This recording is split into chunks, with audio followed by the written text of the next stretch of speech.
கேட்பான், அவனுக்கு தெரியாது. அதே மாதிரி அரபு நாட்டுக்கு போங்க, நீங்க வேண்டா ஒரு டெஸ்டுக்காக வேண்டி இந்த பத்தமடையில் அரபு நாட்டுக்கு போற பழக்கம் இருக்குதா? பிள்ளைகள் அனுப்புறீங்களா? அனுப்பும் போது ஒரு மௌலுதுக்கு தபை பட்டி வச்சு அனுப்புங்க, திரும்பி நேரம் பத்தமடைக்கு வந்துருவாரு. மௌலுதுக்கு தபை அனுப்புறீங்கன்னு வைங்க, அங்க சவுதி ஏர்போர்ட்ல பிரிப்பான். அட பாவி, இந்த பொய்யவா அள்ளிட்டு வந்திருக்கிற, இந்த கட்டுக்கதையா கொண்டு வந்திருக்கிற, அப்படி திரும்பி போடான்றான்.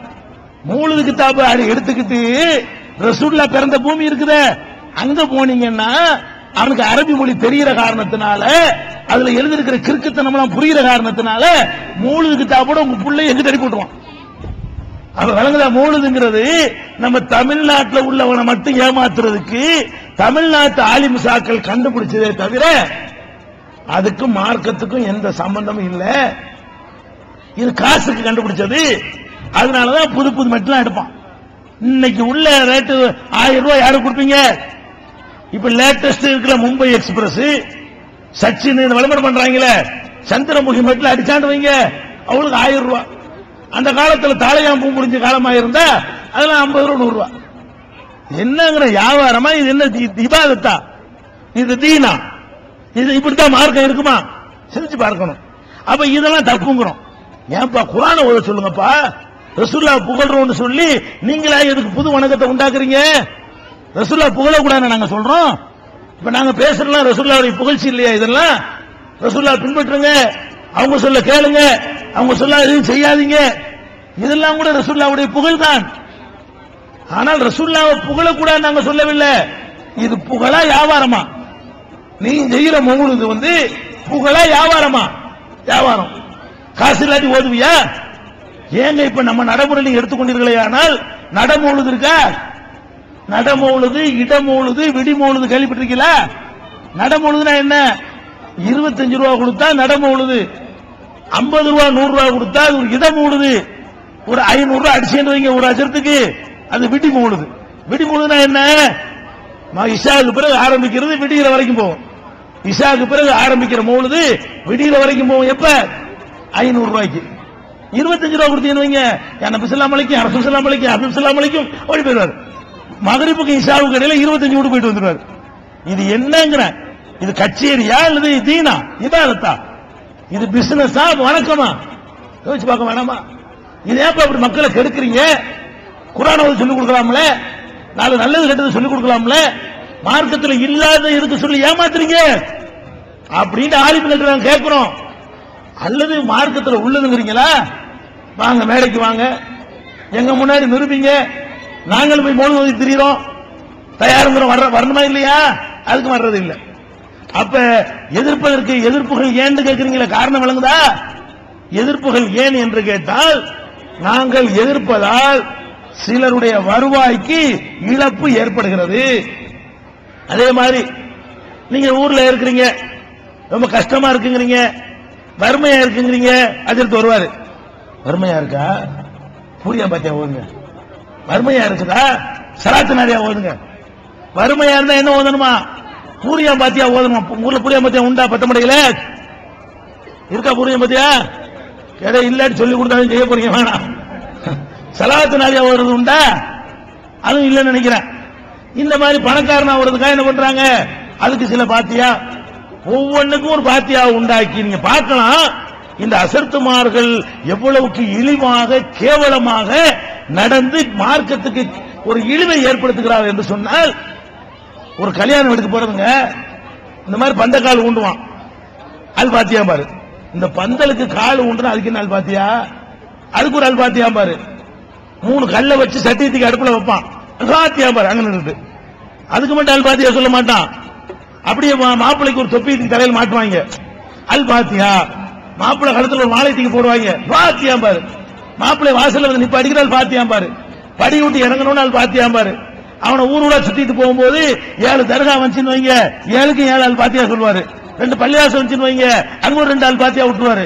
மாமியா வீட்டுக்கு போய் அங்க ஒரு அல் பாத்தியா விடுவாரு, திருப்பி கொண்டாந்து இன்னொரு அல் பாத்தியா விடுவாரு. இப்படி கேவலமாக கொடுக்கிற அற்பமான காசுக்காக வேண்டி தீனையும் மார்க்கத்தையும் கேவலப்படுத்துகிறீர்களே, இதான் மார்க்கமா அப்படின்னு கேட்டா பாதிப்படுறதுல கோவப்படுகிறார். ஒரு மனுஷனுக்கு வயிற்று வலி வருது, நோய் வருது, அவன் எதை அஜர்த்திட்ட போய் தெரியாம போய் இருக்கிறான் கேட்கறான், அசரத்து வயிற்று வலிக்கு, இவன் அசத்துல போறான். அவர் எம்பிபிஎஸ்ஸா, இவனுக்கு வயிற்று வலிச்சா அவர் என்னமோ சித்த வைத்தியர் மாதிரி யூனானி வைத்தியம் படிச்சவர் மாதிரி இப்பதான் எம்பிபிஎஸ் படிக்கிட்டு 25 ரூபா சீட்டு கொடுத்து படிச்சுட்டு வந்த மாதிரி நினைச்சு என்ன செய்யறான், அஜர்த்து வயிற்று வலிக்கிறான். ஆனா வயிற்று வலிச்சா டாக்டர்கிட்ட போ, அஜர்த்திட்ட போற. சரி தெரியாம வந்துட்டான். அஜர்த்து என்ன பண்ணனு, தம்பி வயிற்று வலிக்கிறான் உங்களுக்கு, நீங்க நல்ல டாக்டர் போய் பாருங்க. நபிகள் நான் என்ன சொன்னாங்கன்னு கேட்டா, ததாவோ மருத்துவம் செய்யுங்கள், பைன்னலி குல்லி தாயின் தவாவுன், ஒவ்வொரு நோய்க்கும் மருந்து இருக்குது. இப்படி ரசூலுல்லாஹ் சொல்லிருக்காங்க, வயிற்று வலிக்கு மருந்து இருக்கு, நீங்க போய் ட்ரீட்மெண்ட் பண்ணுங்க தம்பி அப்படின்னு சொல்லணும்.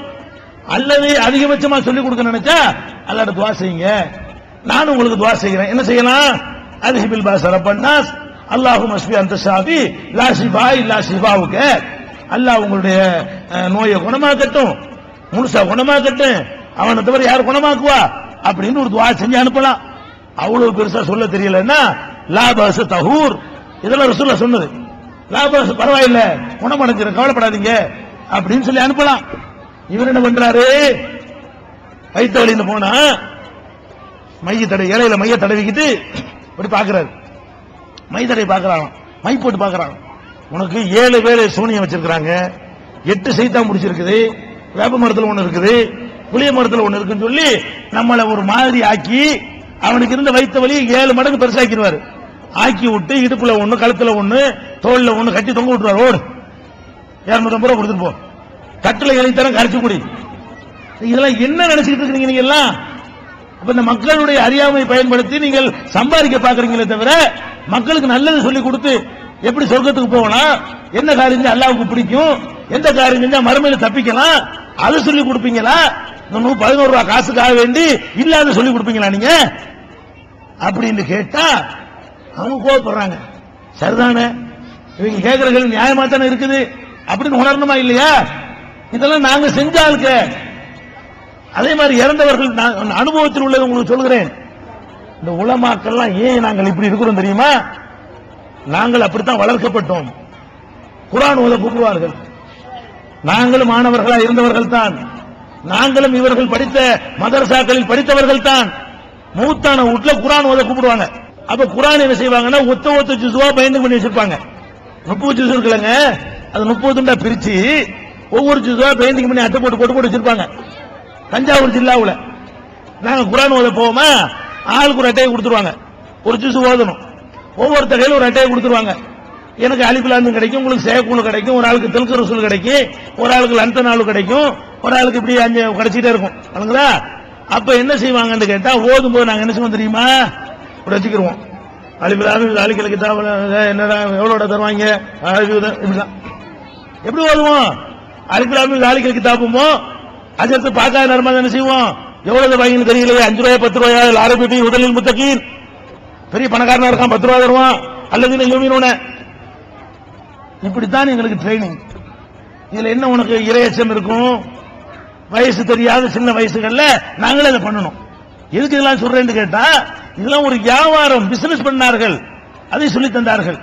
அதனால இந்த மாதிரியான போக்குகளை கண்டிக்கும் பொழுது வருவாய் இழப்பு ஏற்படுகிறது என்று ஆத்திரப்பட்டு யார் எதிர்க்கிறா? உலமாக்கள் எதிர்ப்பதற்கு இதுதான் காரணம். பெரும்பாலான உலமாக்கள் எதிர்ப்பதற்கு இது காரணம். சில காரியங்கள் பொதுமக்களை எதிர்க்கிறார்கள், சில காரியங்களை உலமாக்கள் இல்லாதவர்களும் எதிர்க்கிறார்கள். அதுக்கெல்லாம் என்ன காரணம்? அதெல்லாம் காசா? காசு உள்ளவன் எதிர்க்கிறானே அப்படி நீங்க கேட்கலாம். அப்படி சில எதிர்ப்புகளும் இருக்கிறது. அதுக்கு வேற காரணம் இருக்கிறது. என்ன காரணம்?